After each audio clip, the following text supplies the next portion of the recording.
પહેલગામ આતંકી હુમલા બાદ કોંગ્રેસ અધ્યક્ષ મલ્લિકાર્જુન ખડગેની અધ્યક્ષતામાં શુક્રવારે દિલ્હીમાં CWCની બેઠક યોજાઈ હતી। બેઠકમાં કોંગ્રેસે આતંકવાદ વિરુદ્ધ લડાઈમાં કેન્દ્રની મોદી સરકારને તમામ શક્ય મદદ કરવાની ચર્ચા કરવામાં આવી હતી।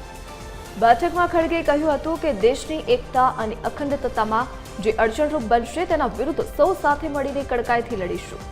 સમગ્ર વિપક્ષ આ મુદ્દે સરકારની સાથે ઊભું છે।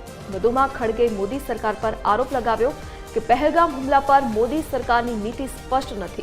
તો બેઠકમાં જાતિ આધારિત વસ્તી ગણતરીને લઈને ખડગેએ કહ્યું કે રાહુલ ગાંધીને શુભેચ્છા આપી છે। રાહુલ ગાંધીને જાતિ આધારિત વસ્તી ગણતરીને લઈને અવાજ બુલંદ કરી અને અડગ રહ્યા અને મજબૂરીમાં કેન્દ્ર સરકારે જાતિ આધારિત વસ્તી ગણતરીનો નિર્ણય લેવો પડ્યો।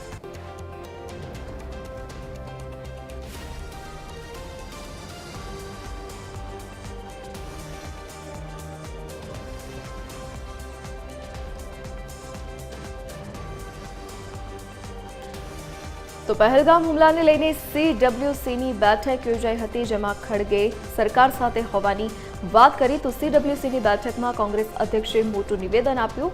તો મલ્લિકાર્જુન ખડગેએ મોદી સરકાર પર આરોપ પણ લગાવ્યા।